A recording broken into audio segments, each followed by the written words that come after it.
driving, don't worry. We're parked. I have a meeting in about 10 minutes. So we are waiting in the car. So I unbuckled him so he could putz around. You see he has one shoe on. Woof, this morning, you guys. What do you see, trucks? Nova scream cried all the way to school, which is only like a 10-minute drive, but still. She was very upset because I put her backpack in the same place in the car that I always put it, and I wouldn't let her kick it over. So that was deeply offensive to her.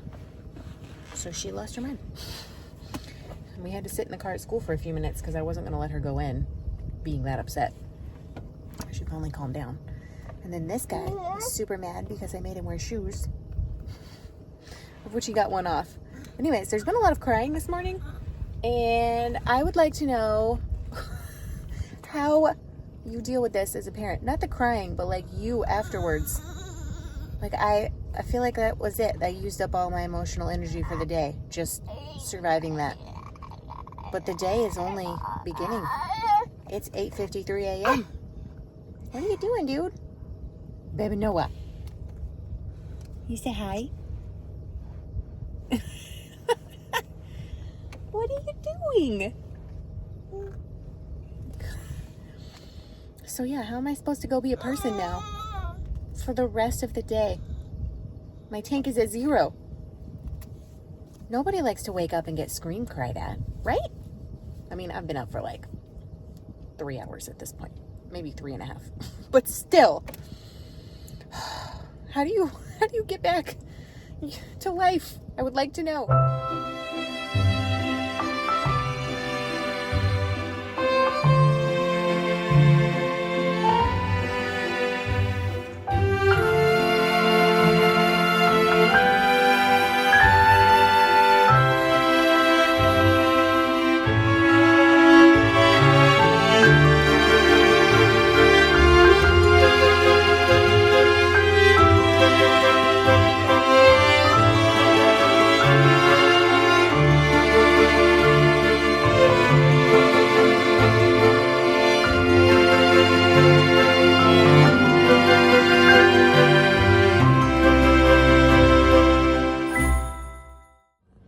We just got home. It's about 10:30. Noah is putzing around in the backyard like the outdoor cat he is, making a giant mess. We had a meeting. I don't even want to call it a meeting. I got to spend an hour, a very precious hour, with the person who was the doula when Noah was born. And she's not just the doula for him. That's how we had initially connected.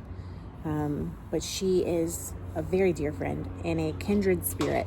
She's like one of those people that, you know, like you meet someone and you just connect on like a soul level, and there's like no pleasantries. Like we just, every time it's just like immediately like the deepest things in your soul that you just know that that other person understands on a soul level as well. And our lives are very different. Like obviously I have 2 small children. We're the same age, but I have 2 very small children, and she has one daughter who is in her senior year of high school. But on a spiritual level, on a like emotional level, we are very similar. And we didn't fix anything, but she's going through some transitions in her life, and I'm going through some transitions. Well, not really transitions, more like surviving. But like, I don't know, it's just one of those people. You just pick up, mosquito, right where you left off, and everything is, it's just like healing to be with a person like that. And I think she feels the same way about me. So it was just really, really wonderful. We both brought our most heavy things that we are carrying and just put them on the table. And we didn't fix anything, but it was restorative to just be with her. I'm emotional already still. So that was just a blessing. I wish she's one of those people I wish I could meet with every single week. Like I feel like together we could like take over the world. But that's not the season of life we are in. But I hold her in my heart a lot. And I will forever, forever be grateful to her for not just being there at Noah's birth, but for being who she is. Are you hungry? Do you need that food? Oh, please. We'll see how long this lasts. I helped him eat the rest of his pouch, and now he's trying to climb on the table again. Sir? What do you think you are doing? He's like, me? Stand on the table? I would never. Hi. In other fun news, I got home. I brought everything inside, and I went back to get the baby. And I don't know if I just wasn't paying attention or took a wrong step or what, but I fell down. Like, I slipped off the edge of the driveway, like the concrete edge of the driveway, and then there's grass. It's like a little bit of a height difference.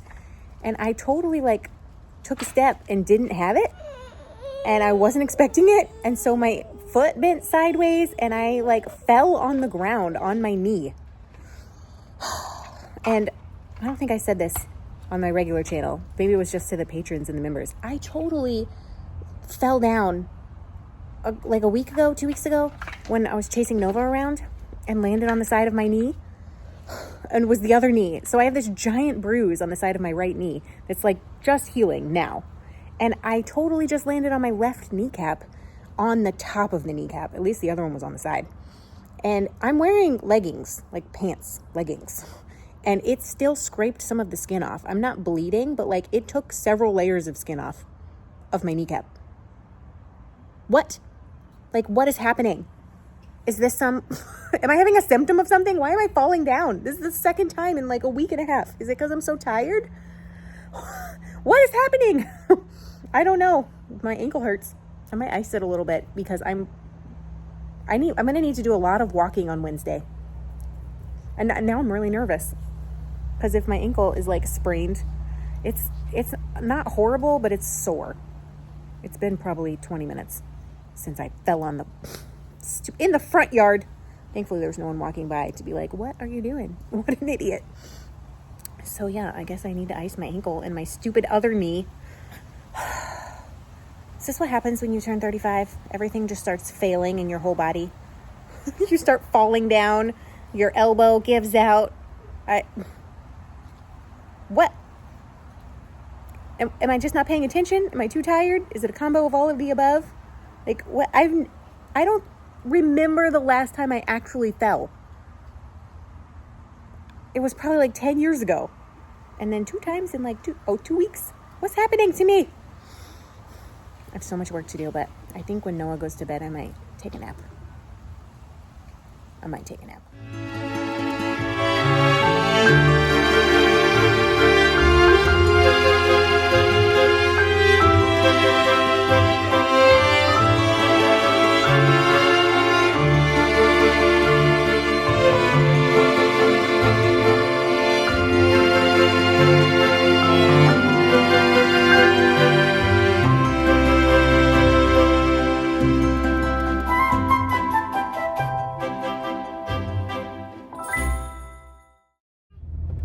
We are on the way to pick up Nova. Noah's singing in a microphone. Ah. I just witnessed a microcosm of the difference in how men and women have been socialized. And I know you can't apply this to everyone, but it just seems so perfect. So at the one corner is the crossing guard, who is a female. That Nova just loves her. She waits till there's a break in traffic and then goes really fast. She like puts a cone in the middle of the road and runs back off the road. She waits till there's a break in traffic to do this. She doesn't interrupt anyone. She doesn't bother anyone, right? The guy crossing guard, who is a couple hundred yards down from her at the actual school, he does not care. He stops traffic. He just walks into traffic and he's like, you can wait for me, and puts the cone out, makes everybody stop, and then comes back. And he's like, okay, you can go now. And if that's not a perfect example of the difference in how men and women have been socialized to take up space and show up in the world, I don't know what else is. This guy took a 2.5-hour nap, so that was very delightful.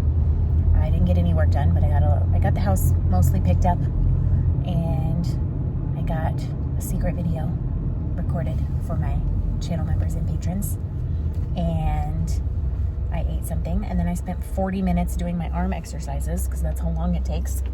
Who has time to do all this stuff? And now I'm going to go get Nova. We have to go to Target because I have to return something. I only have one more gift to buy and some stocking stuffers. And I really wanted to go to Target to get stocking stuffers this morning, like when Nova wasn't around, but it didn't happen. And he took such a long nap that we couldn't go this afternoon. So I'm gonna have to make another trip at some point. And then I might let them run around in a park for a while. I really have a craving for an almond Snickers, which of course I don't think Target sells though, by the one. You have to go to like a gas station or something for those. I kind of also want a soda. What is wrong with me? Nothing. I just want candy right now because I'm that tired. I need some quick carbohydrates. My body's like, will you please fuel me, please? So yeah, that's going to happen. And I'll probably take them to a park. And then unless something massively changes, I'm going to push some kind of easy button for dinner. I wish more than anything I could just make chicken nuggets and a box of mac and cheese because it would be delicious and they would love it. But baby Noah cannot eat the chicken nuggets because they were fried in vegetable oil, which is usually soy, and he can't eat the mac and cheese because it has dairy in it. So I don't know what to feed him if I make that for Nova, which means I have to cook 2 meals. So it's a whole thing. It's like a whole nother layer of like mental energy that I expend thinking about how to feed both of them. So I don't know what I'm going to do for dinner. Something.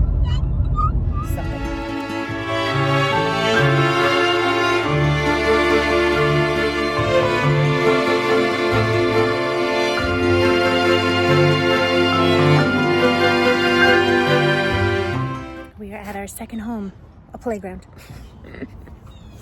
We haven't actually been here very long, despite having been in the area for almost an hour.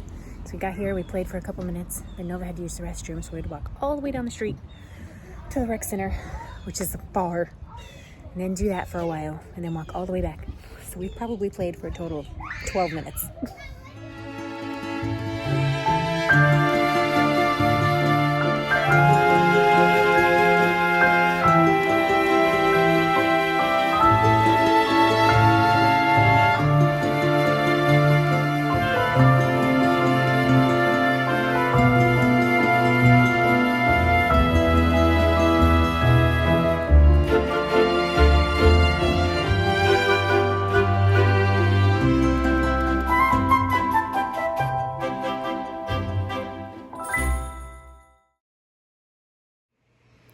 It's 8:45. I have not touched Darn today, but we did survive, so that's something. The kids are asleep, cleaned up the house, did laundry, started the dishwasher, wrapped a bunch of presents. I realized when I said earlier I only had one more present to buy that that's not true. I have to get Nova's Christmas present, and I'm kind of struggling on that because she has asked repeatedly for a drum set. See me in my heating pad? A real drum set, not one of those toddler drums that are like made of plastic or wood, that are like clearly baby toys. She wants a real drum set. And there are very cheap drum sets on Amazon for like $30. But I'm afraid she would break them instantly. Also, I played music in a past life, so I know the importance of good tools, but I also don't want to spend an arm and a leg. In fact, I don't want to spend more than $50 on a drum kit for a 4-year-old because she may not be interested after all. Like, I really want to foster this interest if she's actually interested because she's very musical. She can't sing to save her life. She's so off key, but she's very musical. Like, she's always listening to music. She likes banging on things, and she's very interested in the drums because when she goes with me to church every Sunday, the band sets up a drum kit and she's just obsessed with them. So I want to foster the interest, but it's possible when she sees and has access to drums all the time, she won't care in like a month. Now, Noah, I think, would care. He likes smashing things, so it wouldn't be a complete loss. But man, it's hard to find a tiny drum set. Like, I would love to get something cheap, and then if it is a real interest, in like a year, we could get her something better. Or even take apart an adult kit, like a secondhand adult kit, and build her a tiny drum kit. I don't think I could do that, but I have some friends who probably could do that. But for this Christmas is in 2 weeks. And I'm like, I can't just get her a drum to bang on, because she, in her mind, has to have one you hit with a stick at least, and one you have a kick pedal for, and a cymbal. I know some of you are screaming into the TV like, don't get her a drum set. It's fine. Our house is loud enough already, honestly. It's not going to make that much of a difference. And like I said, if it's something she really wants, if it is an interest I can foster, I would love to, because she's very musical, but I can't find anything good. I posted in the mom's group. I was like, does anyone have any ideas? Do you have any ideas? Your kids, your 4-year-olds, your newly minted 4-year-olds, have you ever got them a drum set? Like, ideas? I would love them. Crowdsource me. Anyways, I'm going to give myself an arm massage. Wait for Josiah to get home. He will hopefully be home in like a half an hour. And I'm going to upload this video and go to bed, because today has kicked my butt. And I will see y'all in the morning. Good night.